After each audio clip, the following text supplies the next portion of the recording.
It was a 10-year drought that our region went through. Design of our business has been around drought proofing. Ours are our lifeline. Yeah. They're our daily tools.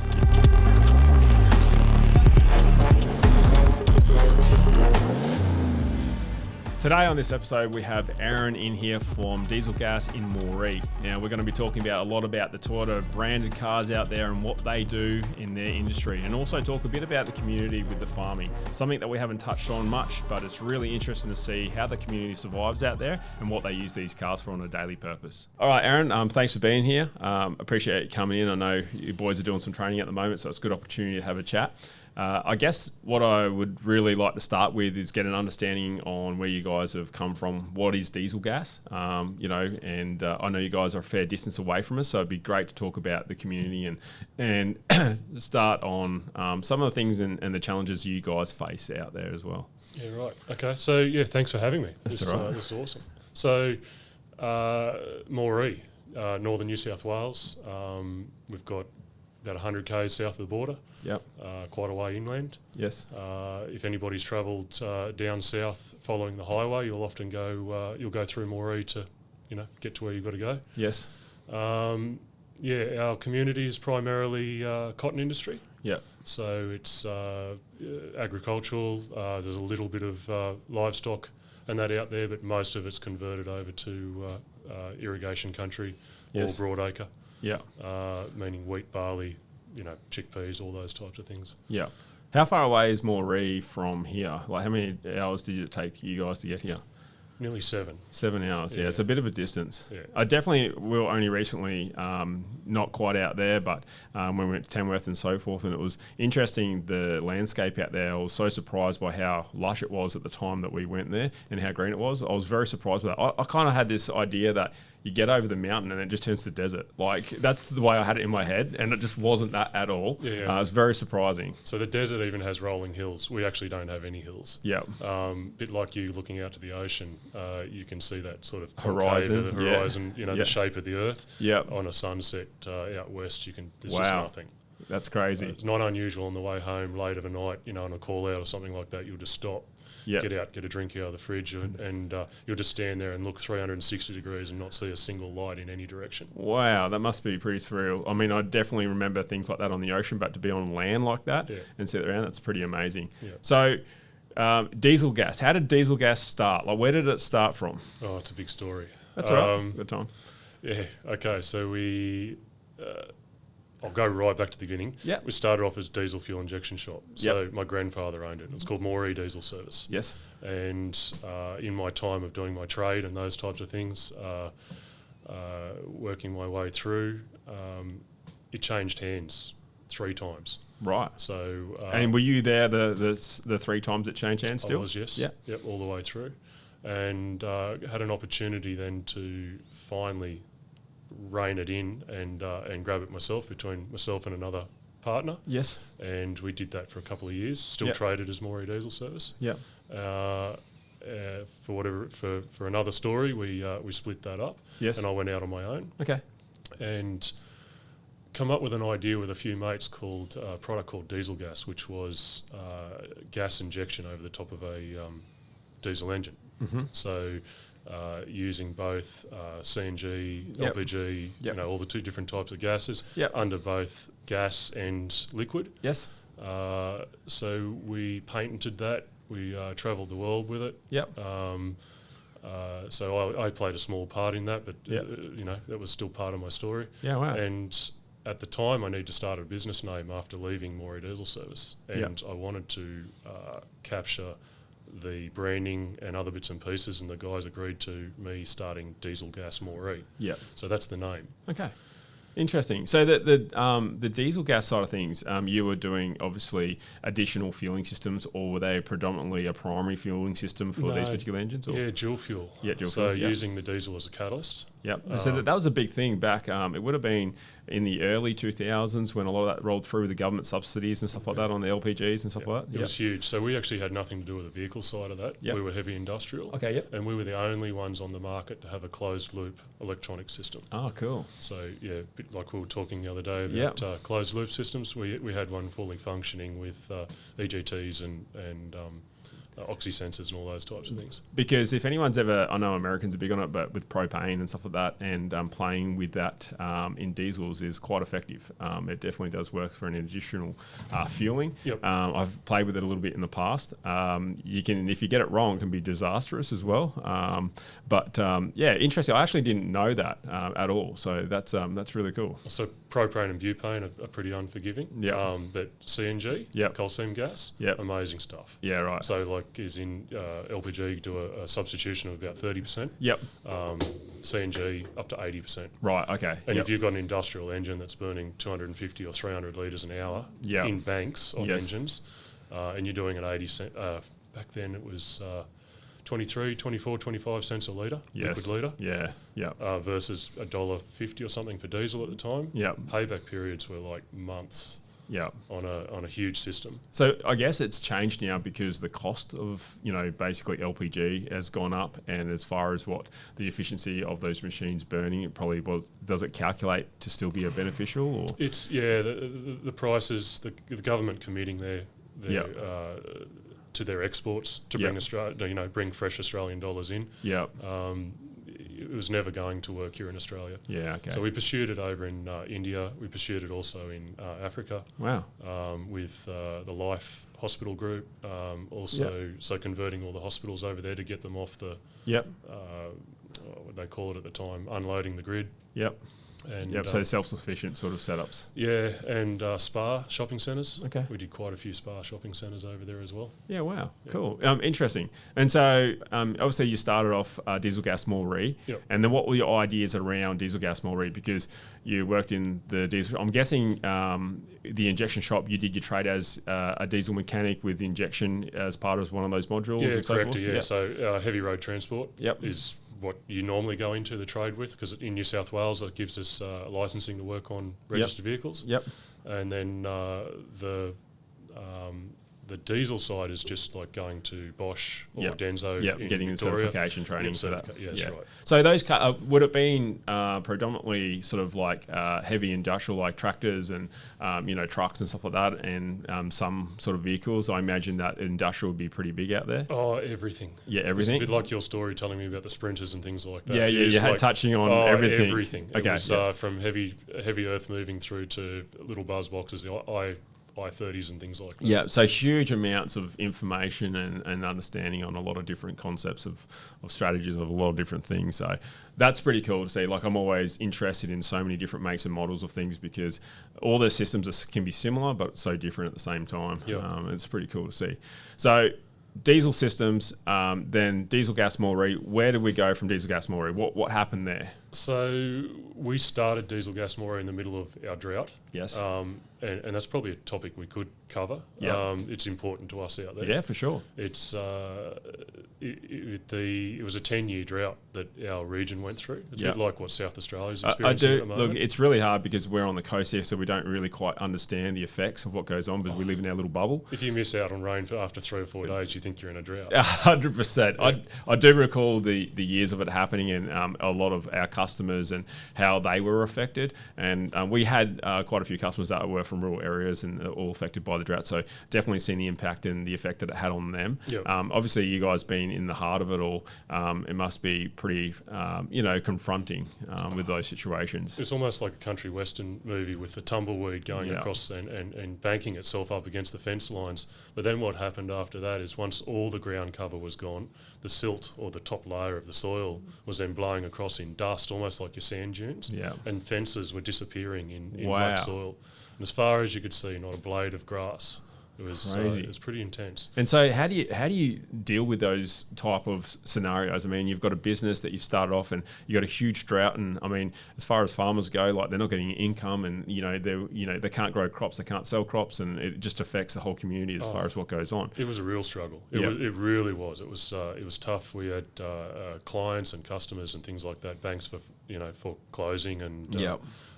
But a lot of them didn't. It was an interesting concept by the banks. They actually held on to those customers until they got their first cropping season through and then foreclosed. Yeah. Because the land had no value, there was no course. value on the cropping, Yeah. and a heck of a lot of suicides and things like that. Yeah, that's terrible. It's real sad. It's really sad. And I mean, it's one of those things where, I mean, how many years did it actually go for it was affected? Because I think that in that yearly rain forecast, there was not much happening for quite some time, was it?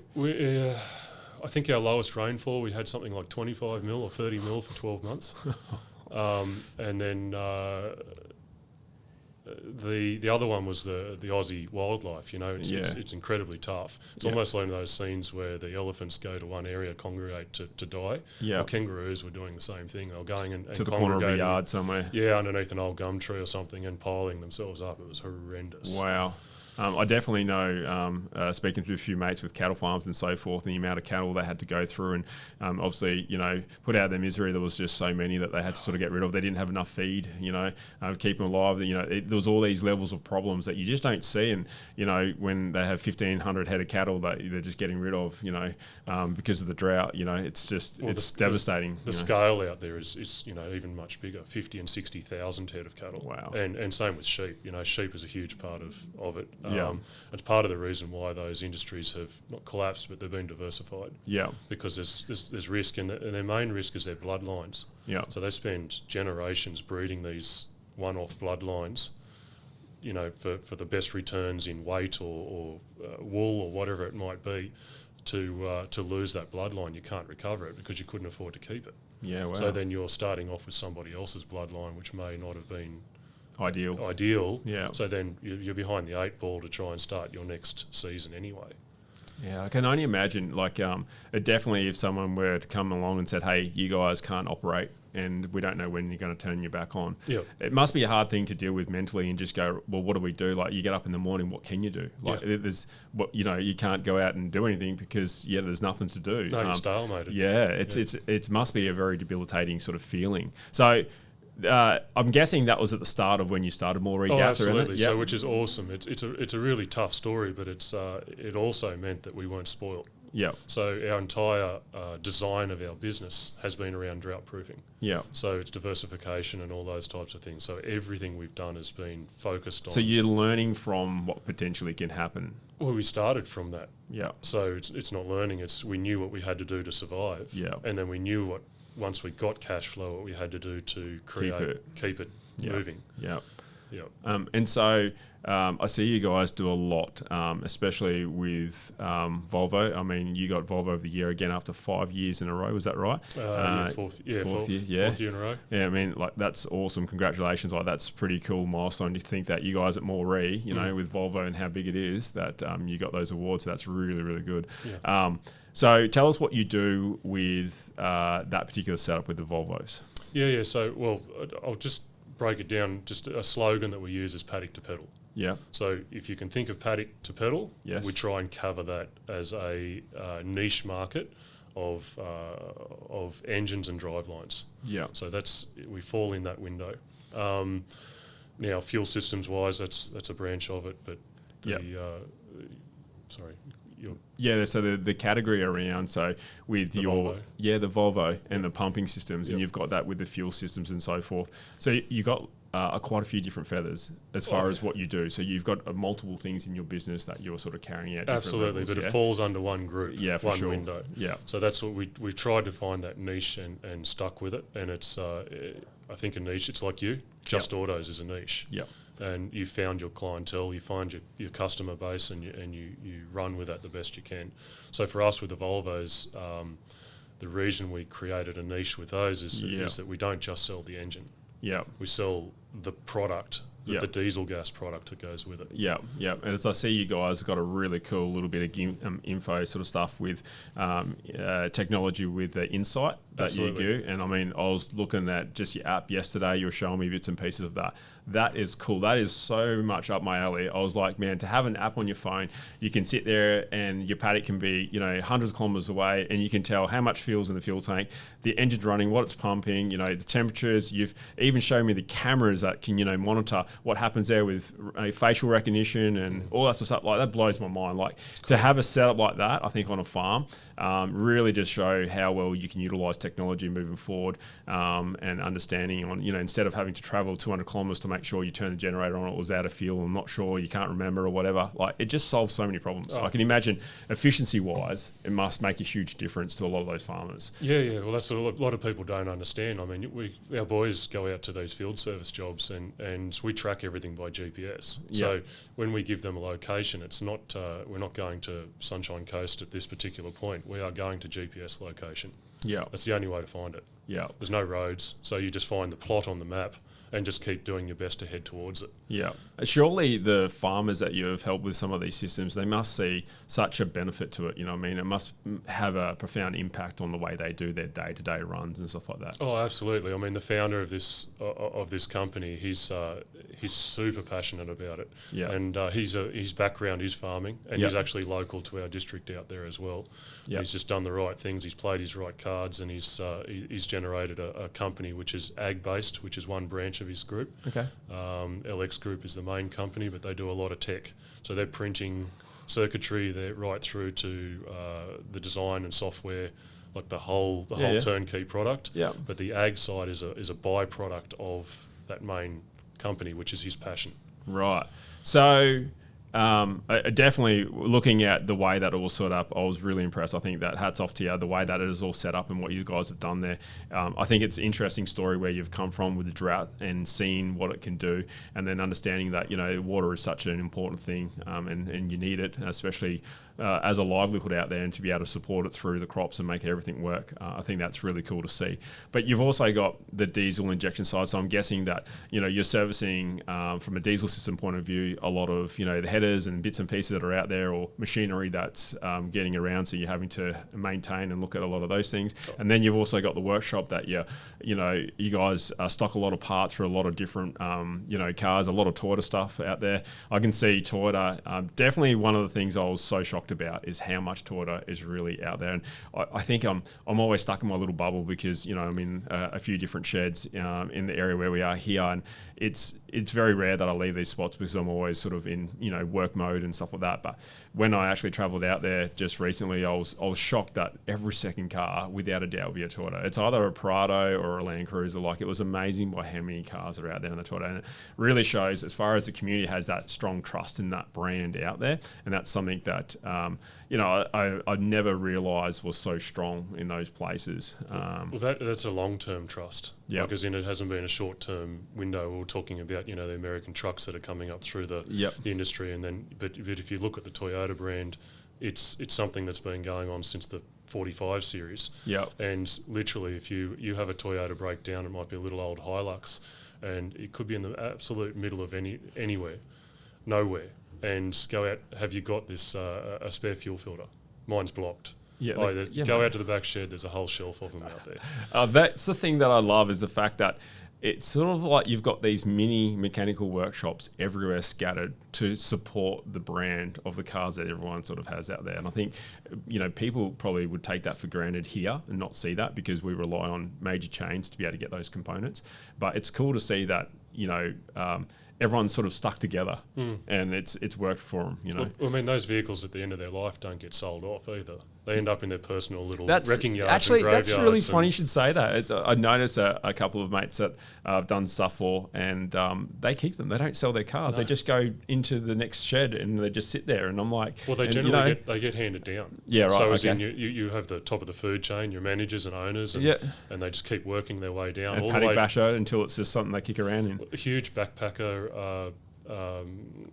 labour force out there. Yep. So you've got those seasonal workers, and they usually at the end of their life will end up in the seasonal workers. Yep. And then from there they get destroyed or wrecked, or because they haven't got a great track record of keeping vehicles alive. Yeah. Once the one thing also is that we tend to have our cruisers here, and they come in, and you might get the old one that's got a bit of beach sand on it or dirt under the wheel arch, but they're prim and proper and they look good. And I think you were explaining to me yesterday that you go, mate, you'll see a car drive out of here, and in a few weeks later it looks like it's done 300,000 kilometres.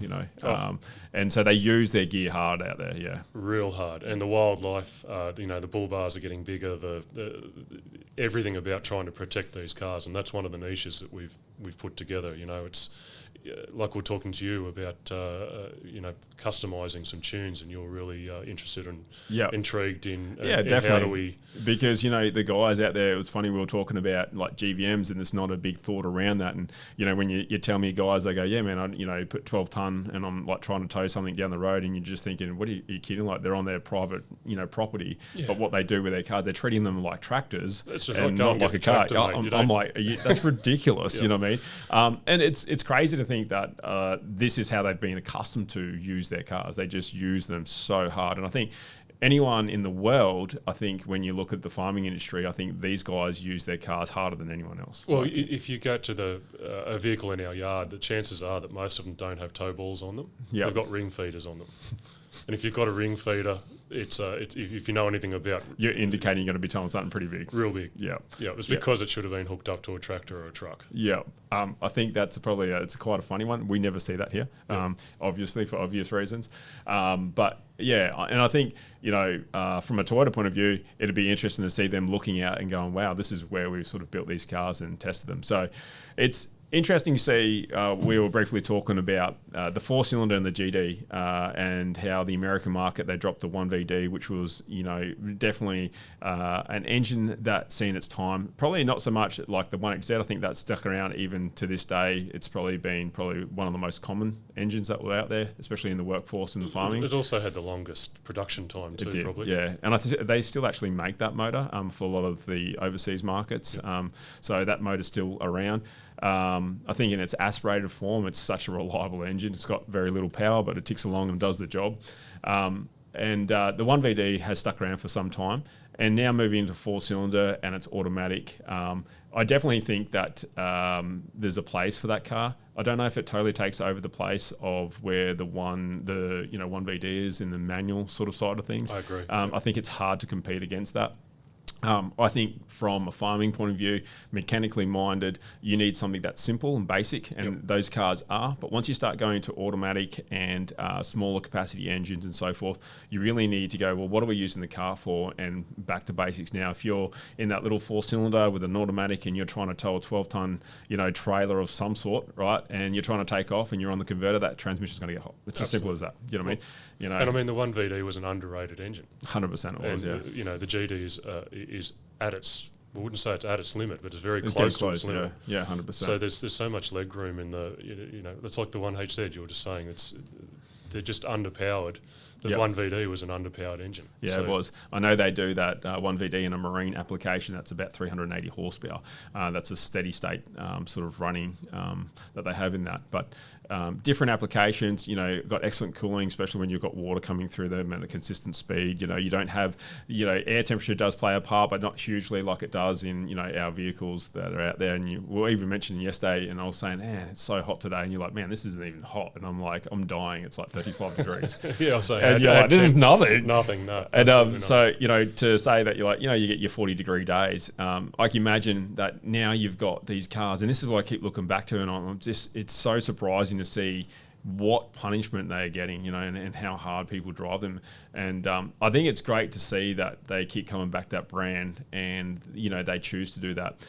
I'm interested to see how the market changes. I was talking to another one of my friends about, the possibility of Toyota bringing back other models of cars to suit more of the farmers and what they are doing. And I think that needs to be looked at a little bit differently. Hopefully that they do look at that and see that when you only have to jump off the plane and travel 2 hours inland and start to see the big amount of Toyotas, that they really need to think about, hey, what are we using these cars for, and how do we design cars to be suited to them, So that's going to be an interesting thing. So, diesel gas. So, doing a lot of cars, and I know that your workshop is split up over a few different sort of things that you guys are going on. Is there something in particularly that you do over the rest of it? Like, what do you prefer to do in your day? Like, I know you and Donna are running diesel gas all the time, and you've got lots going on. But is there a particular part of that business that you love to do? Like, what's your passionate part of that business where you just go, this is something that I really enjoy? Well, my passion for a long time now is to try and work on the business, not in it. Yep. I haven't achieved it yet. And I'm sure you're trying to do the same thing. That is a massive always battle. Trying to think. Yes, for sure. I think you always get torn between two things there. Yeah. So we've had huge amounts of growth. Yes. And one of my passions is the growth side of that business. Yep. So new buildings, ways that we can do things bigger and better, and structures and all those types of things. So that's been a real big thing for me. But in product-wise, in particular, it's been the Pentas, the Volvo Pentas. Yep. Vehicle work for me, I did lose a bit of passion for the vehicle stuff some time ago. Yep. But it's come back. There's been some really cool stuff. I mean, working with you guys, getting some quality coming back in instead of working on some of those other brands that we were talking about. It's and I love the idea of repetitiveness. Yeah. So the boys in the workshop have got some structure. They've seen most of the problems. Yeah. It's not a big deal. It doesn't become my problem. Yeah. So my passion for the vehicles is starting to really kick back into gear again. Yeah, I think again, like the cars out there, your main car without a doubt would have to be the 79 out there. Would it? Oh, 100%. Yeah. Yep. And not far behind it would just be the Hilux. Yeah. Would you still see, like, I'm guessing that, I mean, you guys have even your own fuel cards. I see you got Rangers as well, some of your fuel cards and stuff like that. So you see. We do, but that was a strategic business choice. It wasn't at that particular time, and I'm not marketing this for them, but they had a very low interest rate. Yep. They were available when I went down to go and try and get a Toyota. They were telling me 6, 8, 10 months. Yeah, it's just something. Yeah. I needed one now. Well, I didn't need one. I needed a few. Yes. So low interest rate. They were there. They were available. Yeah. I just jumped on them. The bill. It makes sense. It totally made sense. And I don't plan on keeping them. Yeah. So where the old 79 series, I've got a couple of those, and they're work utes. One of them's got 670,000 Ks on it. It's a VD. Oh, it is VD. Yeah. And the other one, it's got 400 or 500 on it now. Yeah. No plans on getting rid of them. I'll just we keep our maintenance really high. Yeah. So we're doing our services, which is I believe is really important every 5,000 Ks. So if we just touch back on servicing, because I'm always been in the trade, big believer on changing oil. I think the simplest things usually get overlooked, and if you're always on top of the servicing as preventive maintenance, it makes a huge difference to the overall life of the engine. And I think people forget that, you know what I mean? You've got to consider the environment. So like our environment is adverse conditions. And as soon as you read into adverse conditions, you must change the filters every service. You must, there's a whole different service schedule. Wheel bearings and all those types of things just can't be forgotten about. I think it's a perfect example. Like Dave was just explaining to me about, he's got an i30, right? And he hasn't changed his oil for 40,000 Ks, was it, Dave? Right? And so we'll have to talk to him off air afterwards. So the thing is, what I was sort of trying to look at, I said, it's really not a problem right now for you. It's really not an issue. But just explaining with, it was a petrol car. And the crazy thing is, changing oil on that car, Dave, is so cheap. You know what I mean? Like, it's not expensive like a diesel or something, But it's the problem here is that a perfect example is a customer doesn't really understand, because the car's still performing, doing everything correctly at this point in time. But you get down the track after that 100,000 Ks, you're going to start to see that the fact that you didn't change that oil, the seals go harder, your rock cover gasket's getting harder. The impregnation of those rubbers are now hard. You start to have oil leaks, and you just start to have a snowball effect. With the high carbon content, all that sort of stuff. Yeah. You get an oil leak, it drips down on control arms, a rubber bush, that rubber bush flogs out. There's all those things that you go, your car's falling apart because you didn't change oil. I got Toyota. We had Toyota Echo, one of the first cars that me and my wife had that we used a lot, and it ended up being a loan car. And I think when we sold it, had close to 400,000 Ks. The great thing about this little car was we changed the oil every 5,000 Ks. I wasn't even concerned about the oil filter as much. I was always changing oil in that car. Yep. When that car had 400,000, it didn't have a drop of oil that leaked out of that car. It was mint, right? And we gave it a hard time, and it definitely served its purpose really well. But it's just amazing that when you look after something, it looks after you. Oh, and it's very simple, And I think that a lot of people forget about, the little things, and changing your oil is just one thing. It's so simple, Dave. So you're going to do it from now on, aren't you? Yeah, cool. Well, I mean, but those oils and that are carrying conditioners, for all rubber components and things like that. So, I mean, as soon as you flog that oil out, what have you got left? Exactly right. We were doing some oil testing, and we were surprised at the oil temperatures that we're receiving when you are towing heavier loads with these cars, and you're getting up close to that 120 degrees very quickly. And it's amazing when you go, well, how do you wash off this temperature? Now you put it to, where you guys are, in hot conditions and towing stuff that, it's on private property, so no one really cares about what needs to be done. It's a job that needs to be done, and they're doing it. And you go, wow. So I would say that, would you say the community out there that you guys have, that they tend to have a bit more understanding about the forgiveness and the understanding around servicing because they rely on their machinery so much. Would you say that they're onto that, or is that something that you still find that a lot of the guys are behind the 8 ball with that, and then they don't do it as much as they should be? There's exceptions. There's guys out there that are absolutely terrible at it. Yeah. But the majority, particularly now when we're getting into the more modern day stuff, are right onto it. Yeah. And the other thing is that they've got a lot of self-employed mechanics. Like these farms are massive. Yeah. They've got their own workshops. They've got their own... It's a no-brainer, isn't it? Yeah, they just do it, and it just becomes a scheduled thing. Their biggest problem is usually finding the machine. Yeah. Once they find it. What do you mean? Because it's out somewhere in the paddock or something? It's hilarious how often you find that there's major equipment that's been missing for months and no one knows where it is. What do you mean they don't know where it is? What? Because the property's that big, they're like, man, we don't even remember where we left it. Absolutely, especially implements and things like really? that. Yeah. That someone may have unhooked a slasher or a mulching machine or a No disking way. machine. And where was that? No one knows. And particularly because you've got labour turnover with temporary staff and things like that, it's amazing how often machinery or the next door it gets moved, because a lot of these properties own multiple properties, yes, and they're spread apart. They could be 50 k's or 100 k's apart. It's hard to imagine, isn't it? Like when you go, yeah, where's that tractor? I don't know. Where did you put it? And you can't even look out and see it. It's like, I have no idea where it is. No one knows where it is. Yeah. And so you're driving around these paddocks like for kilometres everywhere trying to find stuff. That's amazing. Well, I mean, the big brands now have fixed that, especially with technology. With GPS and stuff absolutely. Yeah. So you can it makes a no-brainer, isn't it? Yeah. The Big Brother's watching all that stuff now. But particularly some of the old machines, you might get an old dozer or something like that, and it's been parked up in amongst the trees for 12 months and it's been forgotten about. Yeah. Do they guys have, I'm guessing they would have like aircraft and so forth, they can fly around and try and spot them and stuff like that? Yeah, it's been a bit of an evolving fad, that one. We're right next to the airport in Moree, so we get to see all the cool stuff coming and going. We're actually a military touch and go point as well, so we get to see all that fun stuff coming and going. Yeah, cool. And but lots and lots of the little R44s. So you're saying that also it's amazing how, from a spare parts point of view, that you are, handing over parts and jumping on planes on a regular basis to be able to get parts out. And it makes sense because they're so rural. Oh, absolutely. To travel, it takes hours, Well, and we're in the black soil plains. And if anybody's had anything to do with black soil, it's terrible stuff. There's money in mud. So tell me about black soil. What is it like? I'm guessing is it a great place to grow stuff? Is that the stuff that you're growing? Absolutely. It's the best potting mix you can buy. Like it's I'm assuming and have nothing to do with the agricultural growing side. Yeah, that side of it. But I mean, that black soil is accumulated from the highlands and things like that to create the black soil plains. Yeah. So it's all that broken down material. It's the fine silts. It's the perfect growing condition. You just need to add water. Yeah, and seed of something, and away you go. Away you go. And so I'm guessing when you get rain, so do you've gone through droughts? Do you get flooding?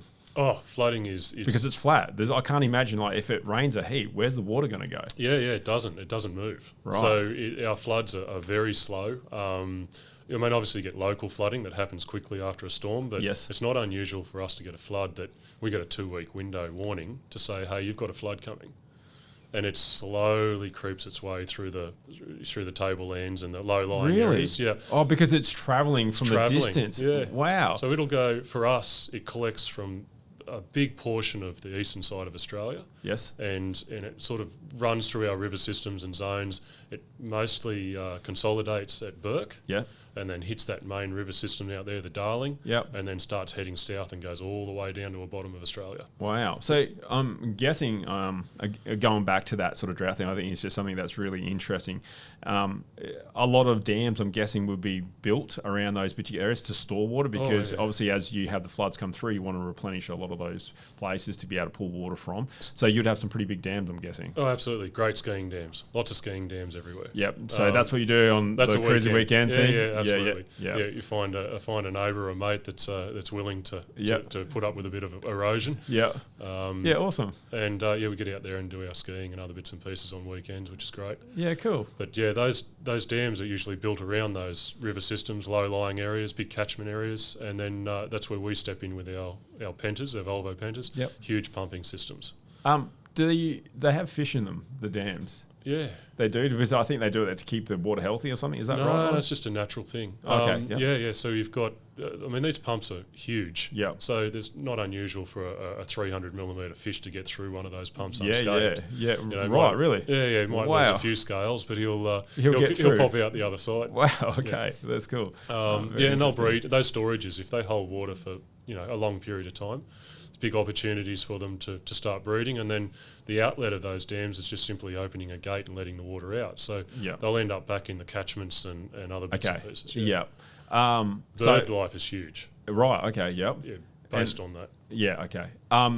So black soil. So tell me, is it like mud? Like what happens when it rains? Does it get like sticky? Is it something you get stuck in a lot? Like, you're out in the field all the time. Like, do you get bogged like when you're doing service calls? Man, I'm a tall guy, and if I walk across a field after it's just had a afternoon storm, your boots, you'll end up with 4 or 5 inches of mud underneath them, walking around like stilettos. Like wow. So it's pretty slippery. Yeah. Well, it depends on how much rain you have. So if it gets real wet, it's crazy slippery. It's a bit of good fun. Yeah, I can imagine. So the workers come back in, the work truck's just covered in all the time. Yeah. So the wash bay turns into a shovel and wheelbarrow to get rid of it. Yep. We bring a lot of that home with us. Okay, yeah, cool. Different concept. We see mud and bits and pieces, but the biggest thing we would see would be sand, of course. Beach traveling. That's tend to what we see a lot of. So, but definitely, it's very hard, especially when you go back to work on a car and someone brings you the car and it's completely caked with mud everywhere. Yeah, it's one of the most frustrating things as a mechanic, and you're going to spend the next 2 hours trying to clean this car off. And no matter how hard you hit it with the pressure washer, it just seems to find that every electrical connector, every sort of bolt, everything is still covered in a film of silt, and it just makes it hard, and it just works against you the whole way. So something frustrating. I'm definitely not a fan of it. So I imagine that you guys would have something very similar. I'd love to talk to the electrical engineers and get them to change the plug designs. Yeah, definitely. Yep. So on top of gearboxes and that you just can't get to when you're getting under there, changing out the clutches and that for performance packs and bits and pieces. It's just raining dirt on top of you the whole time. Yeah. One of the things we were talking about, you were saying the other day, is that you can see the increase of 300 series, especially over there. And I think, would you say that that's sort of more of a family car that you find that mum and papa have one in the shed and it's something that they use to run into town, and it's a sort of more of their driving car, or they use it a fair bit? Or? No, it's the staple. Yeah, it is literally it's the default to go to, and it's all based on support. Yeah. So you don't need to sell the best product out there. It's usually the selling point is who's going to support it. Yeah. And when you've got a product that's so well supported, even, not by the manufacturer itself, it could be by a backyarder, it could be by the mother, father, workshop down on the corner. They are all supporting that brand. So it's kind of funny that you sort of copied the sort of recipe to some degree of how Toyota is, and then you've done it with the Volvo Penta. Such a reliable engine also, and you've matched that with a concept with the support with it as well. You know what I mean? So it goes hand in hand. Yeah. So Tundra. So Tundra is something we've been working on for a while. We had it at the start of the year doing some packages. We parked it for a bit. We wanted to complete the 25 model 300 series that had just been dropped, and then the 250 series Prado. So we just recently picked back up the Tundra, and we nearly finished the packages on that particular platform. One thing that I have noticed is that the numbers of those cars in the first 12 months were quite low, but they're starting to pick up at the moment. Now we're starting to see them come through, and we're starting to notice more of them on the roads. I'm not sure if you guys have seen them out there. One of the things that I did notice was, being a petrol car, I know a lot of farmers that get subsidies for diesels. It sort of goes against the grain to buy a petrol vehicle in a lot of those areas. So I'm interested to see your thoughts on the hybrid and the petrol being coupled together in that market, and what you think it'll do. Yeah, well, if we can, we'll jump to the Hilux with the hybrid on it as well, because that is actually a real big stigma point floating around our district at the moment. Is how's it going to survive? What's going to happen if water gets in it? If the seals let go and a sandy, gritty material? Where do we go with it? What's the outcome? Who are we going to see? Because you need specially licensed people to handle it.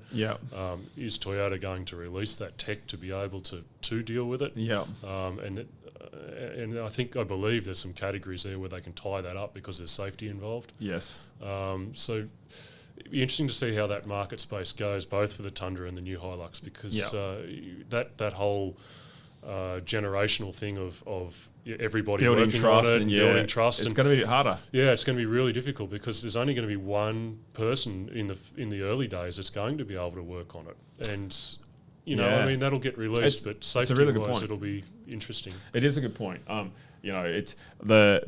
see there's a lot of positives. It would be fantastic to see some sort of diesel, but even if we talk back to the Hilux, the 48 volt system they have on that, which is what I try and classify as like a micro hybrid. It's not really what I classify as a true hybrid. Just an assist, yeah. It's parasitic losses. It's not really, I can't measure it. It's so small that it gives you. It's very hard to measure. You know what I mean? Yeah. That's where I have to sort of tick and go, yeah, look, maybe it's a box for emissions and it ticks a box for what they needed, and that's fine.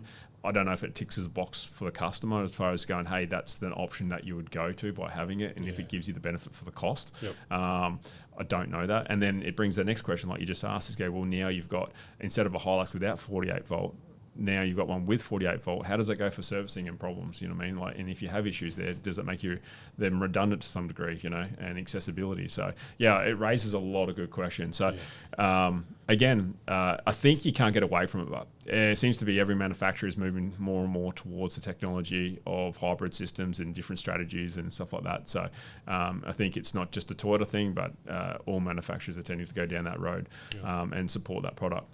I mean, the Tundra side, jumping onto that topic, I mean, it's the petrol for our guys out there is just difficult to store. Yeah. There's a whole heap of safety involved. Over 12 months of sitting in 40, 45 degree days in steel tanks out in the open, I mean, the chances are half that tank's gone in evaporation. And I would say that, would fire hazards be a problem for you guys out there? Like, I know, maybe not some of the crops that are growing in there. I'm not sure about cotton, but like I'm sure wheat farms and stuff like that would be a concern with, fire.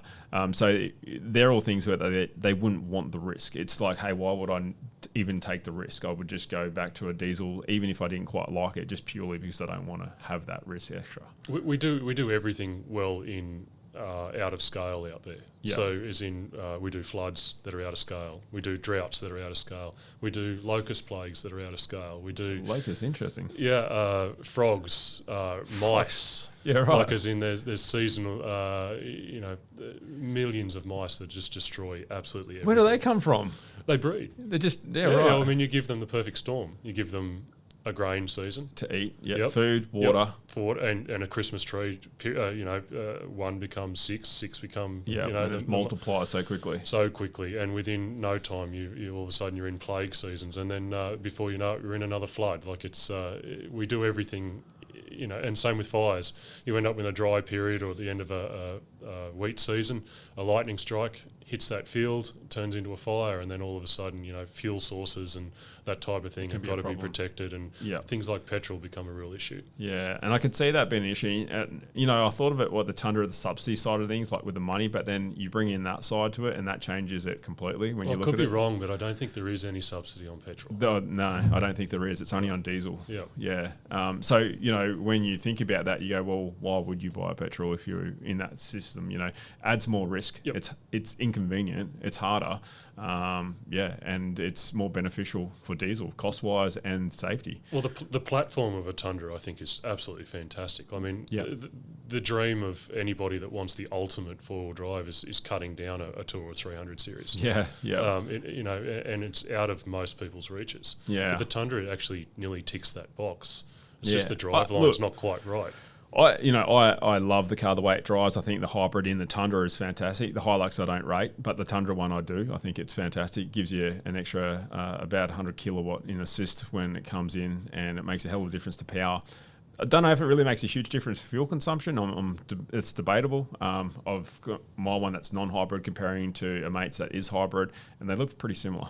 It's not something that I would say you would buy it for. Game changer. Yeah, but the assist in power, you definitely notice that makes a big difference in the driving experience that it has. But yeah, again, I guess you can't have it all, and that's interesting to see. So I still, I'm a big favour of the VDJ. I think that VDJ in the 79 series, it's really funny. It's the one car you can drive around here, and you'll get 1,000,001 guys staring out the window at you. Like, it's 79 Series, it's got that culture, and I think we briefly touched on a few other podcasts about that traditional feeling. And I think they go back to that, like their father or their family member. They remember they had an old cruiser, and they bring back parts of their memory of their livelihood, and it involves the Land Cruiser. You know what I mean? At some point, and that's how many there was, and that's what people were using. And I think that's the reason why it gets more attention, because I don't know if they're definitely not. Once you start driving for a bit, you're like, man, this car's terrible to drive. Like it's usually on the stock standard form, they're slow and the gears are hard to change and stuff like that. But there's something about them that I just love, and I don't know what it is. It's a common phrase out there. You get out of one like a half-open pocket knife. It's lower backs, shoulders, everything is just abused. But the point is that you made it home. Yeah, 100%. That's it. Cool. The American car, I mean, the Toyota is the package that I believe. It's not just about the car. And that's something, as a mechanic, we all know that Toyota make a very good product. And for mechanics, it makes their life easy because it's accessible with parts. They're easy to fix. They're not stupid the way they do things. It's a mechanic's dream to work on Toyotas. That's the way I believe it. Working on, we'll talk about transit vans and all these other things that we worked on years ago, and doing clutches on like Fiat Ducatos, and you go, man, why am I a mechanic? This is terrible. Yeah, like, you this hate is yourself hard. each time you go. 100%. So we get complacent with working on these cars, but once you start to work on large volumes and you see the consistencies, and anything fails, I think anything mechanical eventually at some point in its life is going to have some sort of failure, and it's about repairing that. What I love to see with those cars, it's not about the car, because they're boring. They're, half the time they're lacking power. There's a lot of things in them that don't make them ideal. I think when you start talking about electronics, Bluetooth has never worked in a Toyota for my whole life. Of every car I bought every year, it's never worked properly. I think I got Apple CarPlay in my latest one now, and for the first time I've ever had it, that it actually connects to my phone when I jump in my car. Toyota had never done really well in that area, but it was not about the car. It's about the whole package, and it's about the support, and it's about everything else around that, which I think is really important. Which brings me back into the American stuff, and I love some of the American trucks. I think they have a purpose, and some of them are built hugely. They've got huge amounts of engine and gearbox and drivetrain in there to do the job. When you start talking about towing 12 ton, 79 Series is really not suitable for that. But you start to get in some of those larger trucks, yes, they're probably not going to be doing that sort of weight, but they will be much better at handling those sort of capacities in that area. But I guess the thing I've always come forward is that, do we have the support? And especially I know where we are, we have particular spots along the coast that guys can drop in, and the service centres here to get parts. The biggest thing we hear from guys in those cars is, when they have a problem, they're getting a part out of America, it's, 2-week wait or whatever like that. And it's usually some of the little things, and the model changes that they have are so frequent, and so many things are changing in those cars. And, you have one model come through, and next year you've got a whole nother range, and you really don't have the support for the previous model, let alone the new model that's coming through, And so it becomes harder. And, I think they're great. I think electric-wise, engine-wise, and a lot of that stuff are good, but again, it's the support. So how is it, you would see definitely the change in American cars out there, and purely I think that's because the Toyota dropped like the 1VD, and a lot of the guys are switching over and going to either, the diesel versions of the larger trucks. So they're sort of trading in their work ute, and now they're coming out with, say, a 2500 and to stick with that diesel, but they're now getting a small truck. Absolutely. So, they're skipping the 1500. So there's virtually none of those out there, and that's really the only supported one here in Australia. So they're using all of these converted trucks. So you've got limitations there too, because you're genuinely not getting an American release truck. You're getting a converted truck. So a lot of customised parts and other bits and pieces, but. We had one in the workshop recently for a mate that we don't normally touch them, but we took it on board just to get him out of trouble. Locally in town, there was not even a service kit.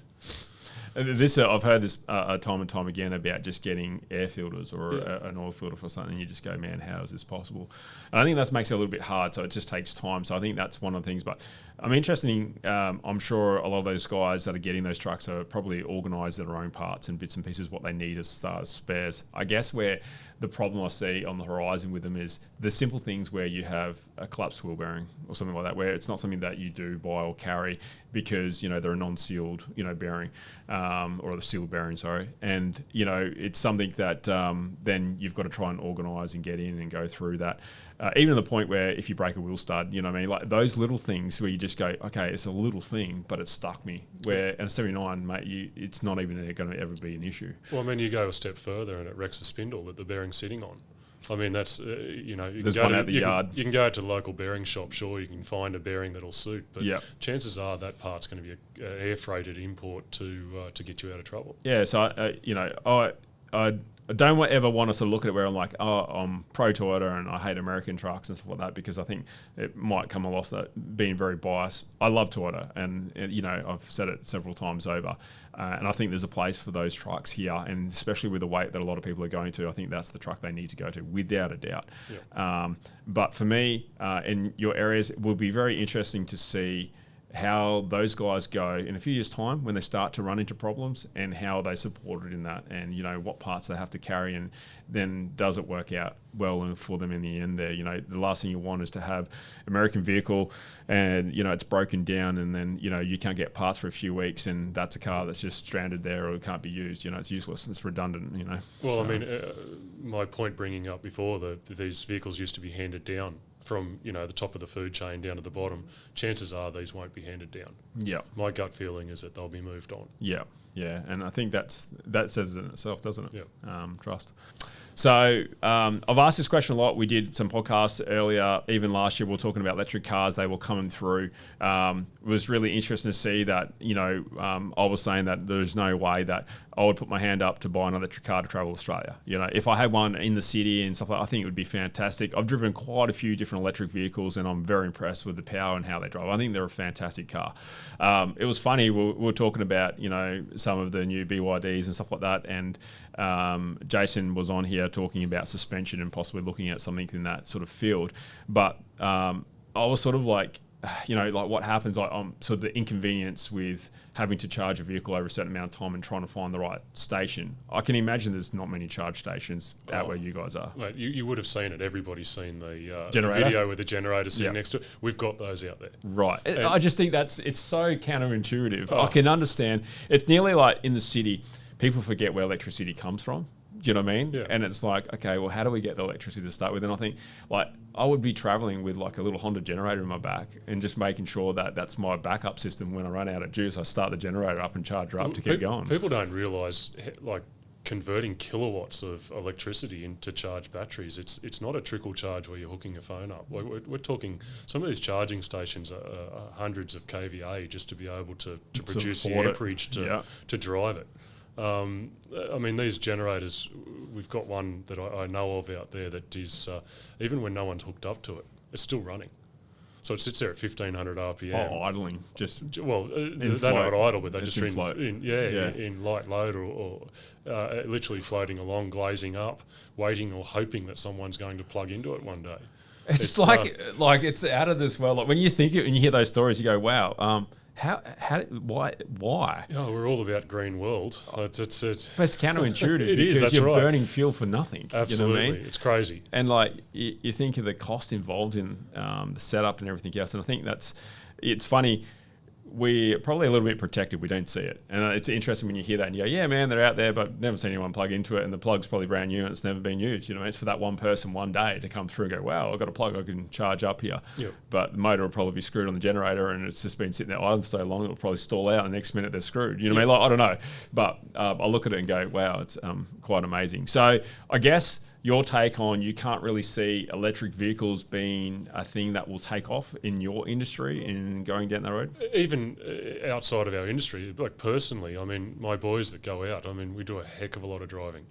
Day to day, it's 400, 500, 600 kilometres each day. Yeah. So it might be 200 or 300 Ks out to a job, do their day's work and return travel. Yeah. There's a battery gone.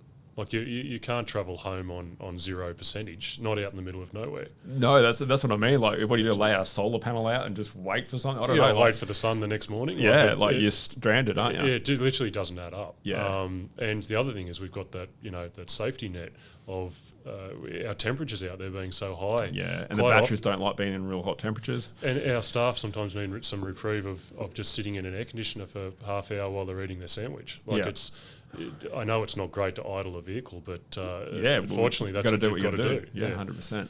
I guess again, those little things we don't tend to sort of pay attention to, but it makes a really good point. So yeah, look, I really don't think that's going to be a real positive move out there, but yeah, interesting to see nonetheless. Yeah. So. It's got its place, but just not out in the country. Yeah. Touching back on, I guess what we see for our customers, a lot of our customers are touring Australia, 300 series or a 79 or a 250 series Prado. I would say, that other than the 200 series would be the more common cars that we see, right? But a lot of our customers are, doing a lot of trips out to the islands and along the beaches. We've got Fraser here and Moreton and so forth, and some beautiful spots around that. A lot of people from this side of Australia tend to travel through and go through those areas. Do you see, I can't imagine farmers being on the land. Do they travel? Do they have caravans where, is that something that you see where a lot of them are like, we're going to go traveling? Or do they have, their vans where they're towing to parts of their property where they're setting up and staying there for bits and pieces in time? Is there much of that sort of trend of touring? We have a product that we sort for people here with more touring and focused around that. And then you've got guys out there that are using their cars as workhorses. It's sort of a different sort of scenario. So same product, but used in two different ways. How do you find out that? What do they do potentially with those cars? Yeah, so I think to look at ours are our lifeline. Yeah. They're our daily tools. Yeah. As in they're the tool that's going to get you from point A to point B to do that job. Yeah. Where I think maybe a lot of your clientele along here in the coast is about the dream trip. Yeah. It's about selling the dream. For us, it's about guaranteeing that their survival, getting from point A to point. Yeah, absolutely. So you don't tend to see much of the caravan sort of stuff as a trend or anything like that? No, not really. Occasionally, yes, but 99% of our work is work-based. So tell me about the community a little bit as far as what they tend to do. We find that people are very much on weekends, you only have to see the traffic from Brisbane to the coast, and if it's lunchtime Friday, you didn't want to be on the Bruce Highway because it's going to be a slow trip up here. Everyone's coming up and they're all wanting to get to the beach and do those things. And I think it was only recent I was up at Rainbow Beach, we were doing some filming, and it's midweek, right? Nothing special, no school holidays, just midweek, and I was surprised at how many cars were up the beach. I think we went to the point and mate, there would have been 800 people there, and I'm like, man, this is crazy. I remember as being young, coming up here, there was no one here. So there's a lot of people that tend to trend to go to that area. What are the community that you have there? What do they do on weekends? Is it, is there something that is particular? I think you mentioned skiing before and dams. Is that something that's pretty big? Yeah, of course. And there's the normal stuff. You got the bike riding, trail bike riding, the motocross and heaps of hunting, shooting, that type of thing. Yeah. So that's when the Toyotas come back into it. And a lot of, if you look at the demographic of the early 2000s, where everybody did up the club sport. That was the family car that they did up, but they had to really justify, to spend that money on it because there was no return on it. Right. So what we've found is that the vehicles that are coming in are their work trucks, which have a self-generating income. They're charging out the kilometres or they're used as part of whatever they need. They need for the year. So it's easy to justify spending the money on it and doing it up. And probably having the enjoyment of driving with it in bits and pieces as well. Well, if you're in it, you're living in it. Yeah, it's you're not using it to go on a holiday once a year up north, up the coast or up the beach. It's every day you're getting in it. So I want that fridge right next to me because I need my bottle of water, and at the end of the day, I want my beer. It's actually a really good point. I didn't even think of that. I definitely remember when in the early 2000s, Holden was a huge thing, and even Ford was, and there was a lot going on there. Competition, and it's amazing with the four-wheel drive industry how we changed our car and our, I guess, prior possession. It started to become, say, like a Land Cruiser, like a 200 series or a 100 series at that stage, and then into the 200, then into the 300, and it's funny how it changed. And those particular cars started to drop off. Holden left, and even those cars. Then I think everyone was like, "Well, makes more sense. It ticks more boxes." There was a massive shift, though, wasn't there? We had the whole COVID thing, so that people started travelling locally. That made a massive. I think it was the push in the industry was heading in that direction. I think it just levitated every industry to be the demand was there. Everyone wanted to do more. It and tip some fuel on top. Pretty of much, and just lit it up. Yeah. And I think people were. had money, that was sitting on money, were like, life's too short. I don't want to be cooped up in my house any longer. I'm going to go out and do what I want to do. And that definitely changed the whole industry. I still think to some degree at the moment we're still riding part of that wave. It's still there. I know there's a lot of businesses that have calmed down and gone to sort of, pre-COVID numbers. A lot of the businesses are back to those sort of around about that. We are now, we've been increasing on a really steady rate through all of that, which has been a positive. We definitely made some changes through COVID and to make and ensure that we're going to provide product and provide a service to the customer moving forward. So we were sort of digging through that stereo. We were surviving like everyone else, but we were pouring a lot of money into R&D and software at that point in time. That's where we spent ours. So it's interesting because we've had COVID for us made no difference. Yeah, we just rolled through it. I remember having the police inspections where they walked into the workshop and the boys were out the back working as nothing was going on. Yeah, and the cops have looked at us and said, "Listen, guys, we need face masks, we need spacing, and all this type of thing because it's an enclosed environment." And I remember one of our boys out the back, a bit of a smart ass, just walked over to we've got our roller doors on buttons. Yeah, and quite literally just pushed all the buttons and all the roller doors gone up, and he said, "Now it's open." That was the end of it. They turned around and walked out. We created an environment where we could just keep working as if nothing was going on. Yeah. So, but interesting that you say that your diversification through that period was to survive in the changes that were going on. I mean, that's the same thing for us with the drought. Yeah. So, we recognised something that was going on with our industry.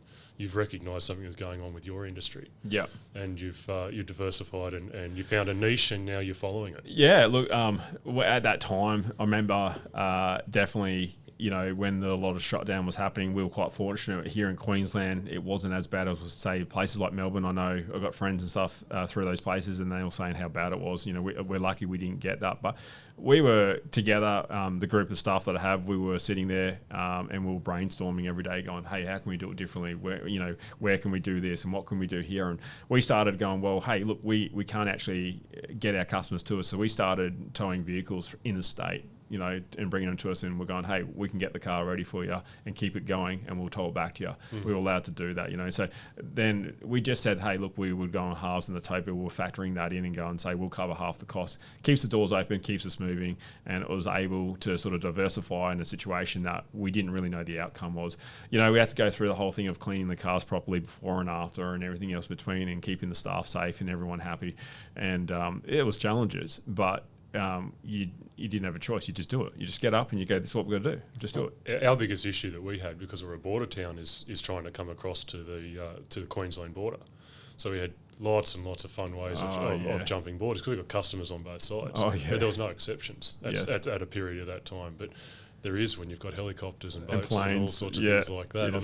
There's nothing that can be done about it. And you're not doing the wrong thing by the COVID rules. It was surviving. Yeah. It was doing the right thing by your customers and bits and pieces, and just look down and give them a wave. It's a bit of good fun at that time. Yeah, it was definitely an interesting time. I think I'm sure we'll see more events like that as we get older. I hope not. But I think from that one is definitely a shake up for all of us that things can change very quickly at a drop of a hat and you really don't have any control over it. So, really important. So we do this to everyone that comes on for the first time. Yep. Same questions? Similar question. So there's basically, you just got to give me which answer that you've got. Okay, so the first one would 200 series or 300 series? I'm new to the 300, but I'm softening up for them. I actually don't mind them. Okay, cool. So that's a 300, yeah? 300, yeah. Okay, tea or coffee? Tea. Interesting. Do you have coffee at all? No. No coffee? I don't want to start the habit. Yeah, right. So I love my coffee. I'm worried that I had to break a Red Bull problem a little while okay. ago. Yeah, and that was, and I've completely dried myself off that Okay, rubbish. Cool. Well done. Yeah, I'm not game enough to start the coffee problem. Okay. Yeah. Sand or dirt? Dirt. Yeah, makes sense. Mountains or ocean? That's a tough one. Ocean. Ocean. Morning person or night person? Morning person. What time do you usually get up in the morning and start your day? Well, for me, it's beating the heat. Oh, yeah. So it might be not something you've thought of, but yeah, the earlier you get up, the more enjoyable the day is. When I first started with Just Autos, when my wife and Laura, we bought the business, it was a grind. And I remember, I would get up at 3 a.m. and get to work, and I would get more done in a few hours than I'd get during the day because I had to do so many different tasks. Oh, the was phones just and stuff. exactly right when the day starts. So it was Yep. always that first in the morning. It just was. I think you're refreshed, you're clean, you're ready to roll, and you can just smash it out. Yeah. Where at 10 o'clock at night, you're blurry eyed. 100%. Yeah. Okay, manual or automatic? Originally manual, but I'm getting lazy. Automatic. Yeah, actually, I don't own. Oh, yes, I do. I own one manual car now. And it's funny when I drive my kids, they look at it and, they're young and they're like, man, what is this? Like, you know what I mean? Like every car that we have nowadays. And when back in the day, everything was like nearly column shift and manual and, and it's so funny you just don't have that anymore. Well, I had to move a truck the other day out in a farm, and actually there's an old twin stick Mack. Oh, right. And so it's, gear levers everywhere. Yeah. You try and operate one of those things. And the I've never done that. Well, truck driver said the only way you can do it is you've got to wrap your arm through the steering wheel. So you put your arm through the steering wheel, grab one with this one and shift the other one. Like it's a task. Yeah, it's a real task. Yeah, and it's all wow. crash box too. So Wow. you've got to time it right. Oh, yep. I definitely, yep. I had when I went for my HR truck license, I had a newfound respect for truck drivers and how they drive them, especially with heavy loads on. Yeah, you know what I mean? Particularly up here in this traffic. They work the traffic very well. Yep, and hills and just understanding on gear ratios. I see a lot of the new trucks, like you see Woolworths drivers, they're all automatic and so forth, but the manual trucks and stuff like that with some B-doubles, I'm like, yeah, it's pretty amazing. Cool. It's definitely a skill. Petrol or diesel? It's pretty much, it's a common one. It's not going to be petrol, is it? Well, I have a soft spot for it because I love what you can do with it. Yeah. But diesel. Yeah. Okay, well, this is the next one because I know a little bit of history about this one. LS or Barra? Oh, Barra all the way. Yeah. So you've got a toy that you've played with. So you played with a bit of Barras back in the day? Yeah, that was one of the things in the early days of mucking around, discovering the petrol industry, but discovered that the diesel's the way to go. Yeah, see, I'm an LS guy. I'll always be an LS guy. Cats or dogs? Dogs all the way. Yeah, 100%. I totally agree with that. Beach or bush? I'm split. Can it be split? Oh yeah, 100% if you think. Yeah, well, I mean, a beach for me is an occasion away. See, it's funny. Like I look at it in the beach is that when I'm in the bush, I have this. I love the fact of no one around, and it's you've got all this room, and I kind of love that. I really, it's just a unique feeling. But after like 5 minutes and I can't see the ocean anymore, I start to feel uncomfortable. Like I love just looking at the water, like it's calm to look at. Well, so that's what I look at. Literally what I did yesterday morning. I got up very early. I've got a young bloke that gives me no choice. We're all awake. Yeah. And he wants to go for a ride on his push bike, and we went for, we're down near Dickie's Beach. It was the first time I've been down there. Yeah. But I sat there on the rocks and just looked out at the ocean. It was surreal. Yeah. I don't get that at home. Yeah. But then the opposite end is that we got our own versions of the sunsets and stuff. Yeah, 100%. Amazing. Yeah, for sure. Turbo or supercharger? Turbo. Interesting. Pizza or steak? Steak. Yeah. VDJ or GDJ? V. Caravan or camping? Camping. Cool. Mate, thanks for coming on. Really appreciate your time. It's been a really interesting story.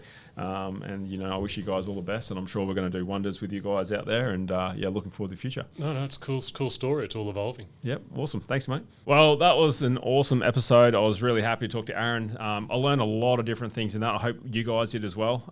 If you want to subscribe, stay tuned. Until next time, see you then.